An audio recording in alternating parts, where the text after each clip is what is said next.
Ahojte, vítam vás pri ďalšom dieli nakladaný hermelín. Na nakladaný hermelín budeme potrebovať nejakú nádobu, do ktorej to budeme nakladať, či už veľký zavareninový pohár alebo nejakú širšiu nádobu. Možno tá širšia nádoba je aj lepšia, že tam tie hermelíny vedľa seba aj môžete naukladať. Tuto celkom tak dobre nejde, vôjde tam vlastne na tú plochu iba jeden a ostatné už tam dávate zo šikma. Takže nejakú nádobu, hermelín, cibulu, ja používam feferóny, sušený cesnak, trochu soli a štiplavú červenú papriku. A ešte neviem, niekde som niekedy dočítal sa, že sa tam dáva repkový olej, tak ja ho odvtedy používam. Iný som neskúšal, chutí mi to takto s tým repkovým, takže ja používam repkový. Takže začneme s tým, že si načistíme a nakrájame cibulu. Cibulu je dobre nakrájať si naozaj úplne najemno. Dodá to úplne inú chuť, ako keď tam sú také hrubé kusy.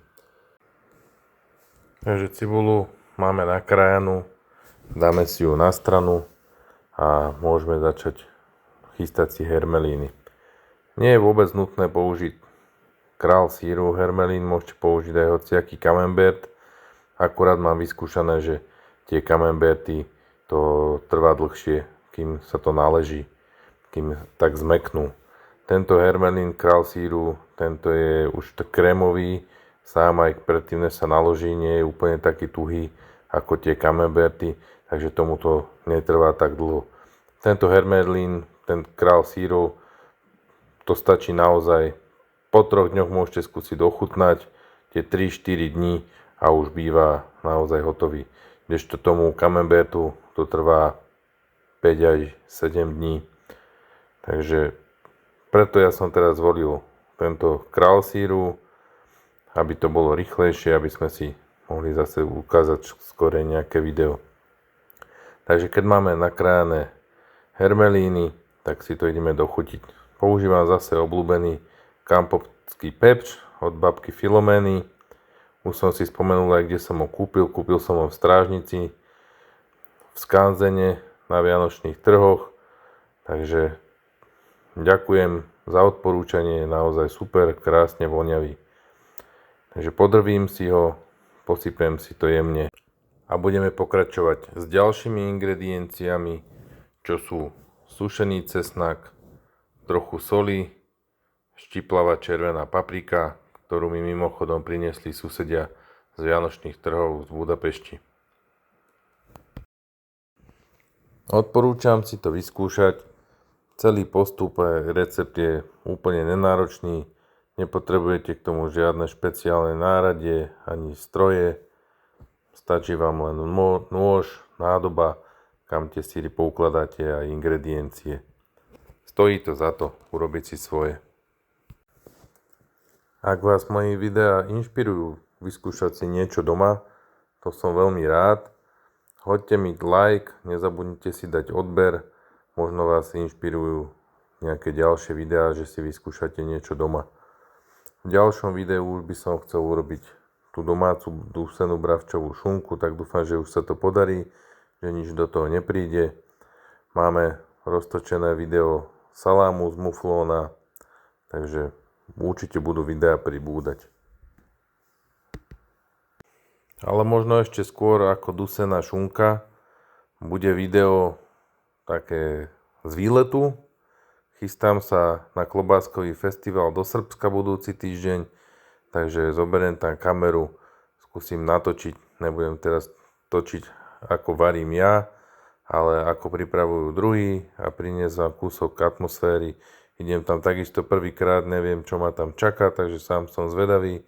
Takže budem sa tešiť a určite vám sem vložím video z festivalu. Keď máme síry pripravené, dochutené, tak ich znovu zatvoríme. Dobre ich popritláčame, aby nám potom v tom oleji nevyplávali náhodou tie polovičky. Pripravíme si feferóny.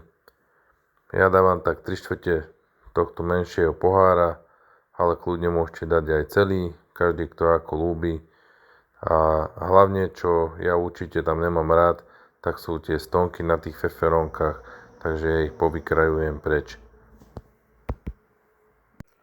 Ešte než si pripravíme feferónky, tak ma napadla teraz jedna vec, že ak náhodou máte niečo, čo by ste chceli doma vyskúšať a nemáte náhodou nejaký vychytaný recept alebo neviete na to ako, skúste mi kľudne napísať do komentára. Ak náhodou ja budem niečo mať, tak môžeme si z toho vybrať, že si niečo spolu urobíme. A určite sa budem z toho tešiť. Tak keď máme už pripravené aj feferóny, tak môžeme začať nakladať. Tu mám ten spomínaný repkový olej, netreba nejaký špeciálny drahý, ja som kúpil v Bile v akcii. Dám si trochu na spodok a pôjdem vrstviť. Dám vrstvu cibule, vložím tam hermelíny, dám 2-3, ako mi tam bude vychádzať. Ako som hovoril, že nevychádzajú tu vedľa seba ani 2 hermelíny, čiže dáte jeden na spodok na plochu a potom už ďalšie dávate tak zo šikma, takže možno ak máte aj nejakú nádobu gastro, môžete si to kľudne aj do toho naložiť a bude vám to tam lepšie sedieť. Ja som použil klasický starý veľký zavareninový pohár, takže dám 3 syry, na spodok som dal tú cibulu, posypem pár feferóniek, znovu dám cibulu a budem to takto opakovať. Znovu syr, znovu feferóny, znovu cibulu. Až kým všetko nenaplníme až do plna a potom to vlastne zalejeme už iba tým repkovým olejom.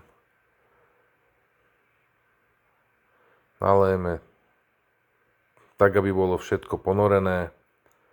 Ja ešte s tým pohárom zvyknem tak trošku poklepať, aby aj ten vzduch vyšiel von. A keď mi tam ešte náhodou trochu chýba, že to sadne, tak trošku ešte dolejem. No a keď už máme všetko hotové, nezostáva nám nič iné, len čakať. Tak ako som hovoril, podľa toho, aký syr použijeme, podľa toho budeme dlho čakať. Pri tomto hermelíne to mám odskúšané, že za tie 3 dní už býva fajn, na 4. už úplne super. Takže uvidíte. No, v piatok po obede som naložil, dnes je pondelok večer, takže sú to 3 dní, ideme ochutnať. Ukrojím si z každého, aj z feferónky, aj zo syra, aj z cibule a ochutnáme. Samozrejme, že mi k tomu nemôže chýbať čerstvý rohlík, takže odkrojíme si zo syra, ukážeme si, že keď to teda bude vidieť, že aké to je jemné krémové. Vidíte, že úplne sa to rozotiera ako nátierkové maslo alebo nátierkový syr. Takže podkladám si to syr, feferónku, cibulu, aby som mal z každého a spolu to ochutnám.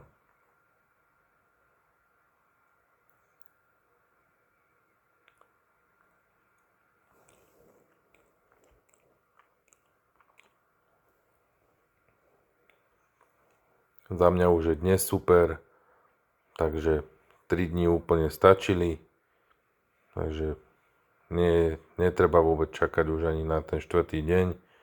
Môžete zavolať kamarátov, rodinu a môžete si dať k pívku. Tak ja vám ďakujem, že ste sledovali ďalší diel a uvidíme sa pri ďalších. Čaute.